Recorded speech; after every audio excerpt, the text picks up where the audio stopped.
Had an untimely event, and it happened with a family member, my father, who passed away from a heart attack, a myocardial infarction, I believe when I was either 15 or 16 years old in high school, so early.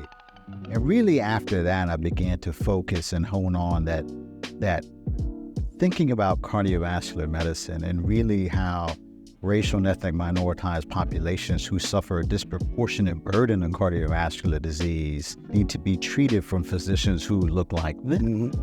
And so that really was a driver for me to get into the field, not only of cardiology, but also adult cardiac clinical electrophysiology. Wow. Time to embrace change and be about that life. This is Dr. Vest with the About That Life podcast, the podcast about life or living intentionally forever. Again, as you know, I have a love for cardiology, but I also have a love for building the cardiovascular pipeline. Now, what is that pipeline? It's basically starting early enough to where people can get engaged, energized, and also attach themselves to cardiologists, right? What I call heroes, right? Because in that sense, it's understanding that cardiology isn't just this monolith or this homogeneous group of individuals. There is diversity, there is engagement, and there's a host of other things that we can see from a cardiovascular perspective. Well, today, again, I always say I'm bringing friends on because I don't have any enemies in the space of cardiology, but I'm bringing someone today who is, again, what they call a trailblazer, right? You hear that term thrown out a lot, but in the respect of how he navigates a disease of electricity, right? A disease that impacts not only African Americans, but individuals throughout the world. It is the number one arrhythmia in aging adults, and that arrhythmia is atrial fibrillation. So in respect of Afib Awareness Month, I thought it'd be suitable to have none other than Dr. Jackson join us today and talk to us about kind of what he does, why he does it, and all the magic that he does. How you doing today, Dr. Jackson? I'm great, Dr. Batts. It's a pleasure to be here, honored to be here to speak to you as one of the trailblazers in sports cardiology and cardiovascular medicine, and to really give your audience an idea about what I do and how I can help people who look like us lead healthier and happier lives. I love it. I love it. And I love the fact that you said healthier and happier, because we always think, what we do is about longevity, but if you living long but feeling bad while you're doing it, that's not a win. It's not good. That's not good. Not to be quality. You're just hanging around. You're just hanging around. So, that's right. So what made you get into cardiology? And I know this, but I think your story probably resonates with a lot of people. And just hearing it today, I said, man, that's a motivating factor, but that's still a tough space. So if you wouldn't mind sharing what made you get into cardiology. Sure. I was always interested, I think my parents would tell you, to be a physician as a very young age, but, had an untimely event, and it happened with a family member, my father, who passed away from a heart attack, a myocardial infarction, I believe when I was either 15 or 16 years old in high school, so early. And really after that, I began to focus and hone on that thinking about cardiovascular medicine and really how racial and ethnic minoritized populations who suffer a disproportionate burden of cardiovascular disease need to be better educated, need to be taught better, need to be treated from physicians who look like them.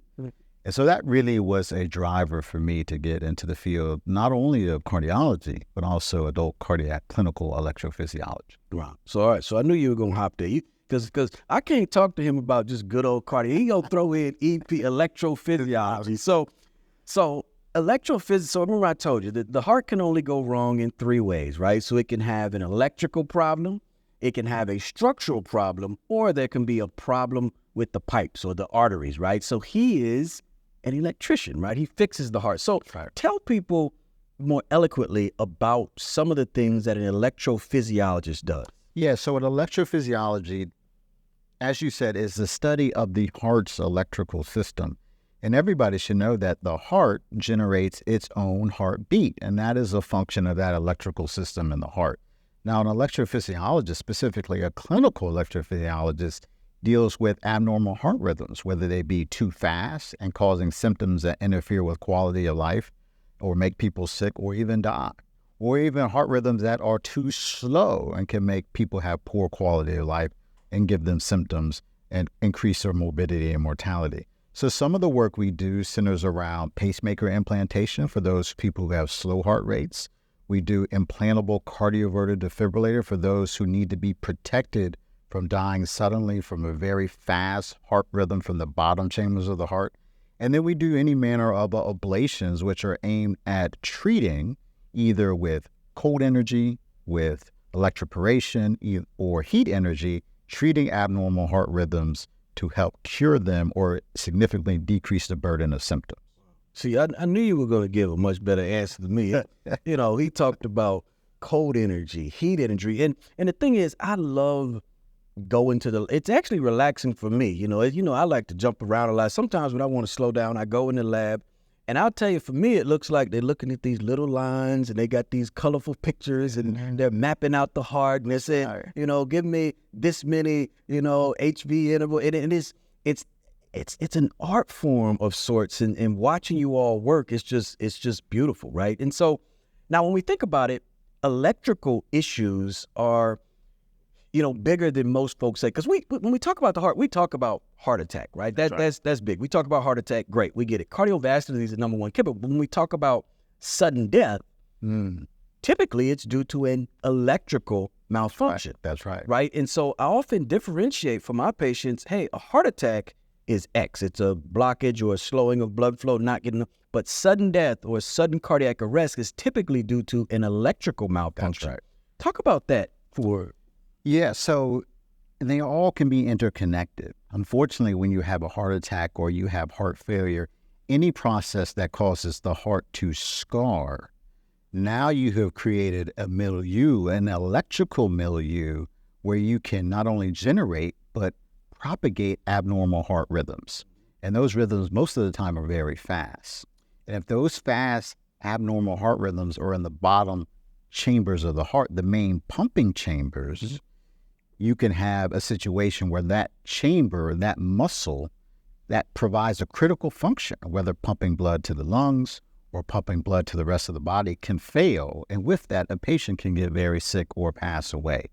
So these are really the high burden of electrical problems that we deal with that can cause sudden cardiac death, just like that. And so our goal is to really mitigate and remediate these problems by any number of strategies, whether it be ablation, whether that be rhythm-controlled drugs, specifically pharmacotherapeutics, and how do we prevent or reduce that risk with implantable cardioverter defibrillator. Wow. I mean, man, so I'm going to give that to my students that come and ask about sudden death. And man, I mean, that was, you ran through everything. But my patients, especially with these delightful Apple Watches and Oura Rings, doctor, my heart rate's too slow, right? So can you talk about bradycardia or slower heart rates? And then we'll hop on to atrial fibrillation after that. But touch on bradycardia. Yeah, we call them bradyarrhythmias or bradycardias, where the heart rate is typically less than 60 beats per minute, but also in the context of having symptoms. Symptoms is a big part of it. It'd be perfectly fine for somebody to have a heart rate of 50, have a heart rate of 55, and they can go jog a mile, and they can go walk up the treadmill. That's not somebody I want to see, right? I'm going to send you on your way. But it's just a person who has a heart rate in the 30s and the 40s that are really symptomatic with fatigue, with lethargy, with just inability to get up and get around. Those are the patients who really we have to look at and say, what is driving your slow heart rate? And that can be from any number of organic heart disease issues, any number of risk factors associated with heart disease, even things like age, right, will cause the heart's electrical system over time to fibrose, to develop scar tissue, and that can diminish the robustness of the electrical heart system in the heart to slow things down. And many times those patients, if they are symptomatic with the right form of a slow heart rate, may need a pacemaker for support. And I like how you put it, because I get that call all the time. And as you know, I'm a sports guy. So most of my patients are exercising. They're doing this. And they're saying, hey, my heart rate's getting slower. I said, yeah, that's good. That means your heart's getting more efficient, right? Do you feel bad? No, but it's always that concern, is my heart rate too slow? And I like the fact that you said, yes, it is slow. This is the definition of bradycardia, but we need it to have clinical symptom rhythm correlation, or that relationship had exists. Well, now I'm going to ask you about a condition that is near and dear, excuse the pun, to both our hearts, the most common rhythm disorder in aging adults, atrial fibrillation or Afib. Can you tell the folks first, what is atrial fibrillation?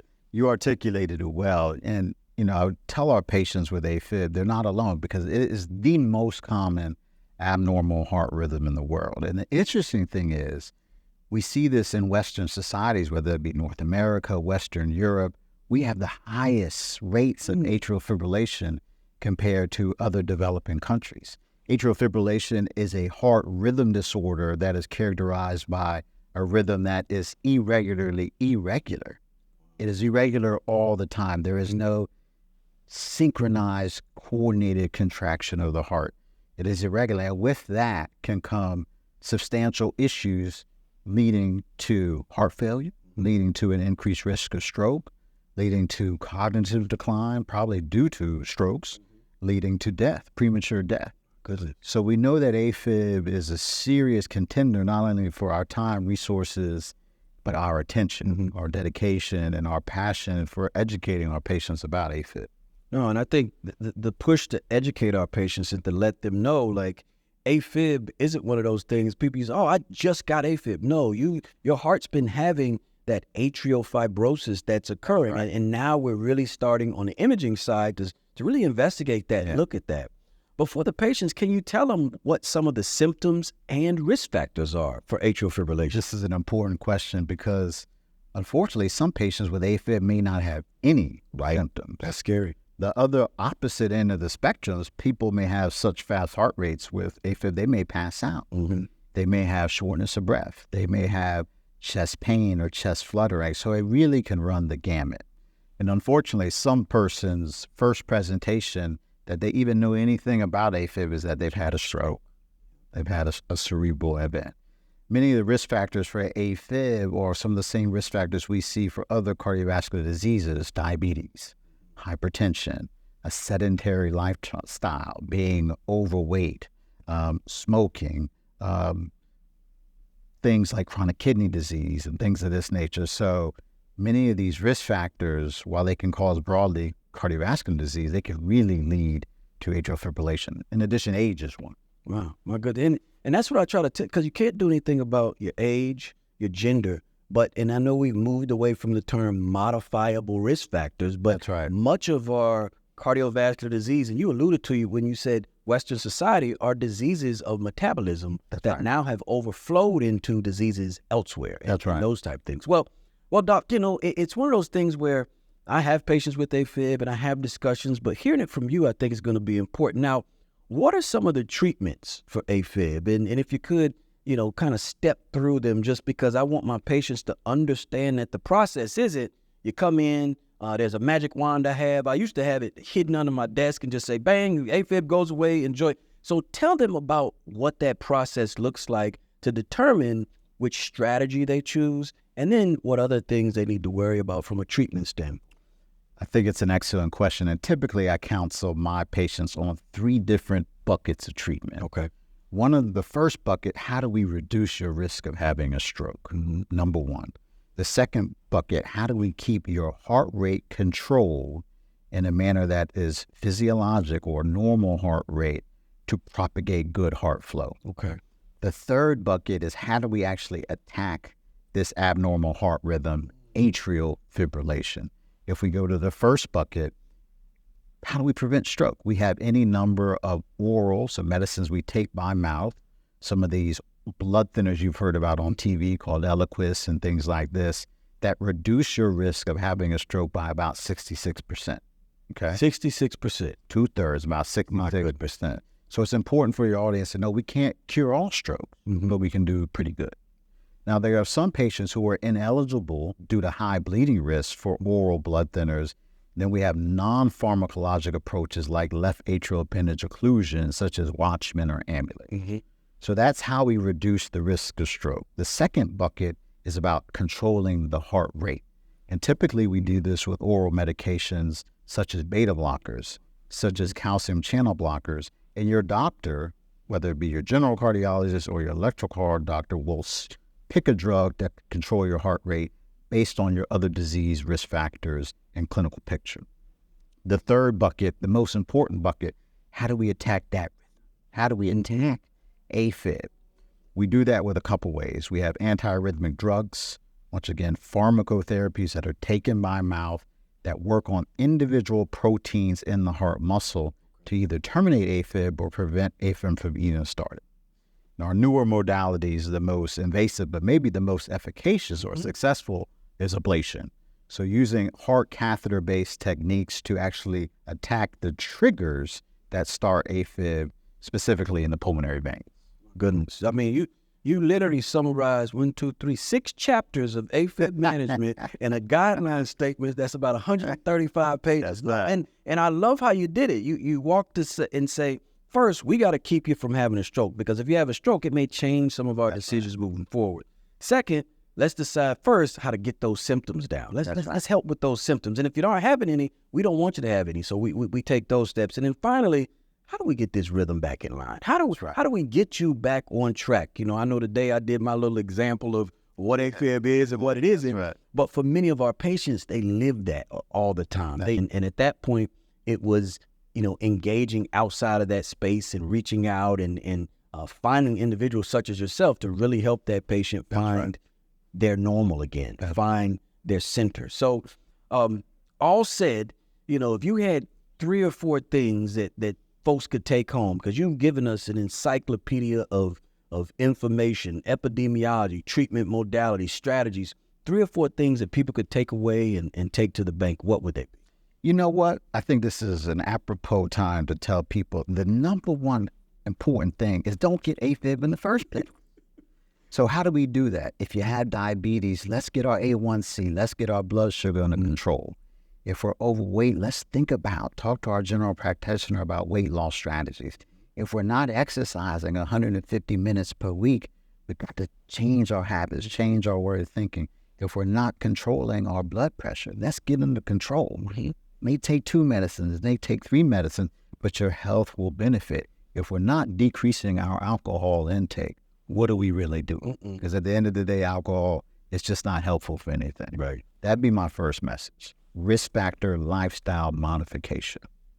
The second thing I would say, if you have AFib, you've got to protect yourself from stroke. You've got to take these medicines. You've got to be compliant. You've got to stay consistent with those medications.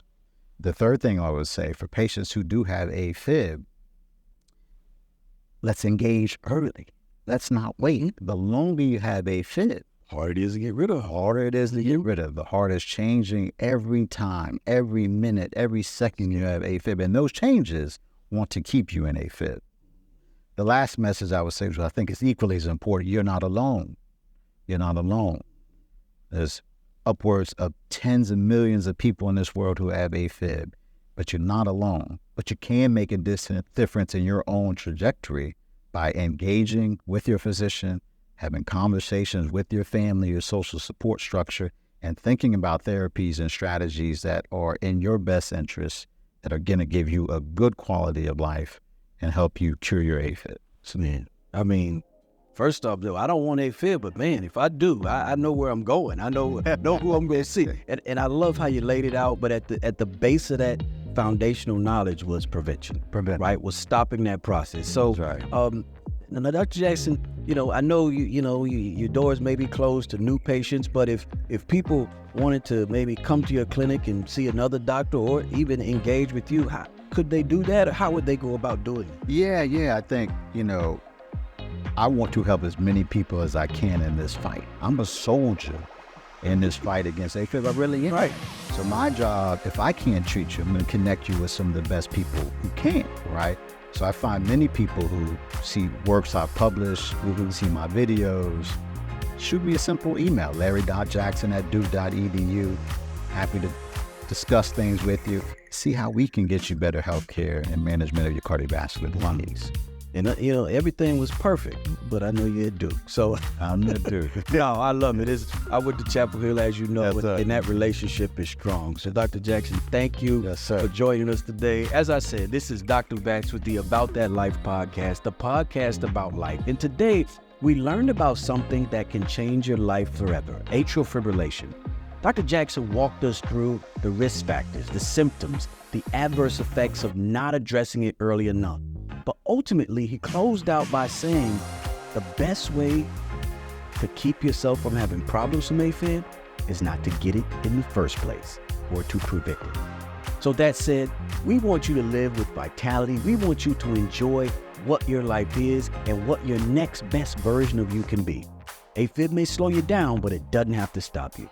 As Dr. Jackson said, there are ways to treat, manage, and eliminate AFib. So if you're one of those individuals with questions, please reach out to Dr. Jackson, but use this as an educational tool to have a conversation with your physician so you can live intentionally forever. Thank you. We truly hope you enjoyed today's episode. If you did, share it with a friend, leave a comment, and certainly join us for our next episode of the About That Life podcast.